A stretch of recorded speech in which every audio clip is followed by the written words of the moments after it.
پیری قۆناغی ئارامی و ڕێزگرتن نەک وەرزێکی پڕ لە دڵەڕاوکێ و بێبەشبوون.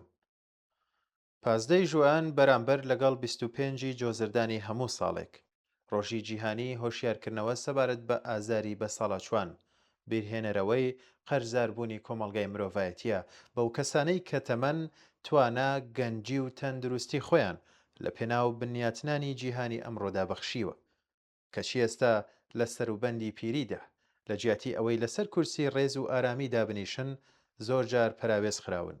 بە ساڵەچوان ئەو ژن و پیاوانن کە دەیان ساڵ کاریان کردووە، منداڵیان پێگەیاندووە، زانست و ئەزمونیان کۆ کردوێتەوە و گواستویانەتەوە بۆ نەوەکانی داهاتوو. کۆڵەکەی پتەوی ناسنامەی بە کۆمەڵی ئێمن.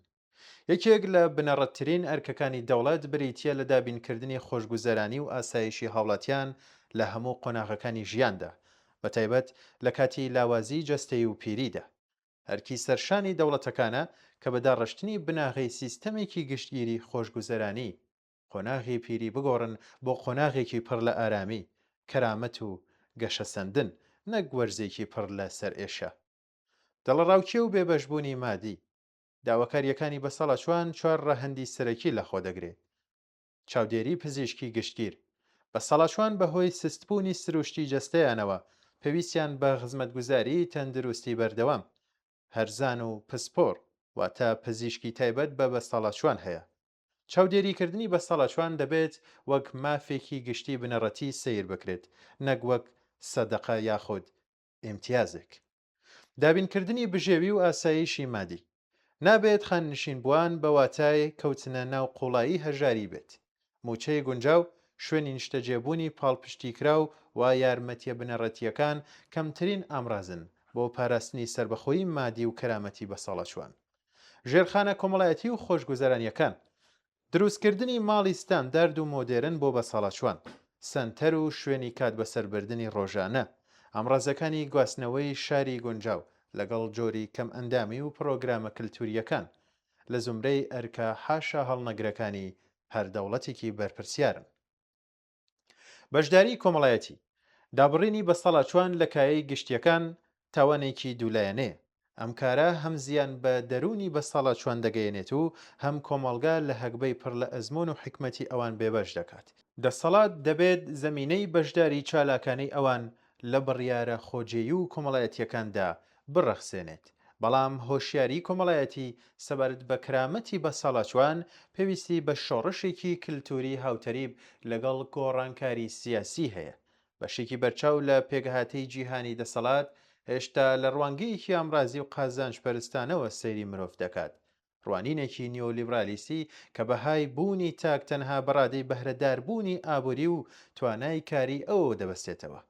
لەم دیدگایەدا ئەو بەسەڵەچووی کە لە پرۆسەی ڕاستەوخۆی بەرهەمهێنانی بەهای زیادە چووەتە دەرەوە وەک بوونەوەرێکی بێسوود و بەکاربەرێکی باری دارایی کۆمەڵگادا دەنرێت.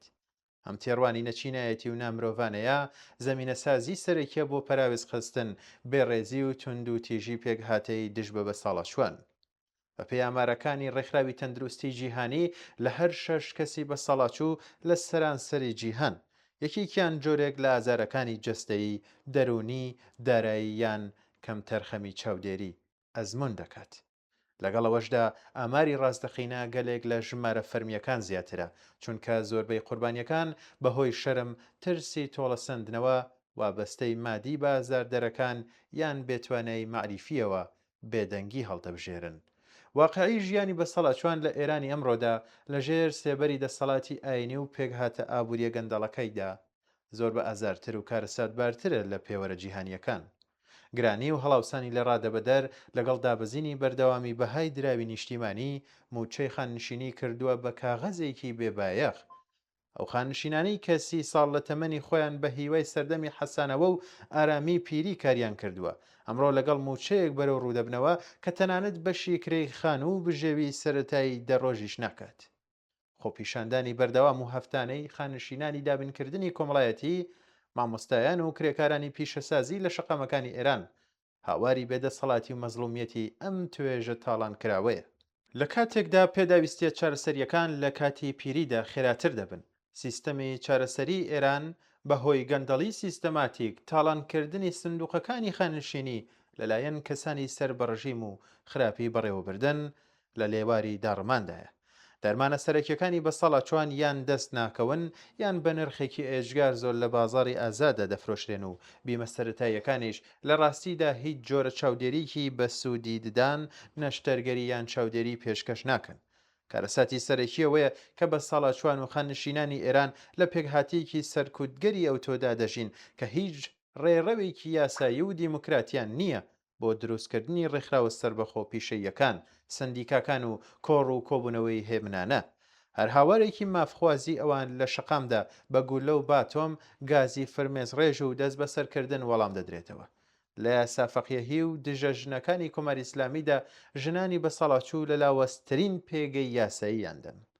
ژنێکی خەریکی کاری ناوماڵ بووە و کارەکەی گەورەترین سەرچاوی بەرهەمێنانەوەی هێزی کاری کۆمەلگایە. لە یاسادا هیچ بەهایەکی مادی و بیمەیی نییە.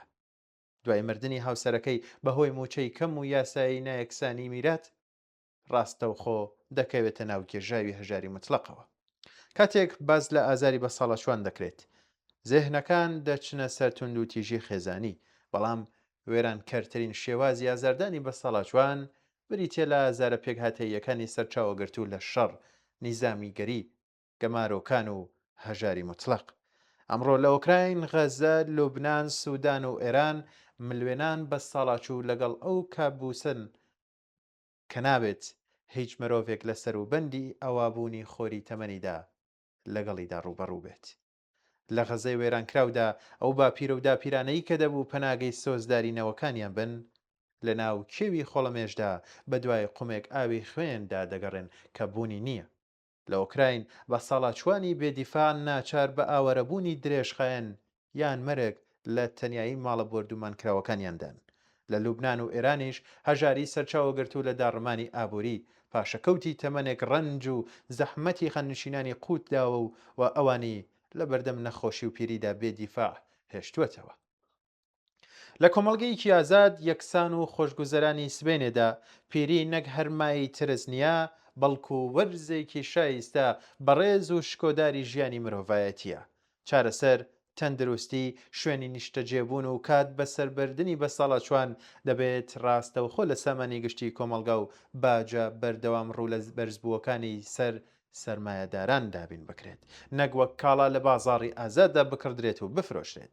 هیچ مرۆڤێک نابێت ناچار بێت تا کۆتا هەناسەی ژیانی لە پێناومانەوەدا شەڕ بکات. دەبێت ئەو سامانە کەڵەکە بۆی کە بەرهەمی کاری کۆمەڵایەتیە بە شێوەیەکی دادپەروەرانە دابەش بکرێت بۆ ئەوەی قۆناغێکی خانشینی گونجاو بۆ هەمووان مسۆگەر بکرێت.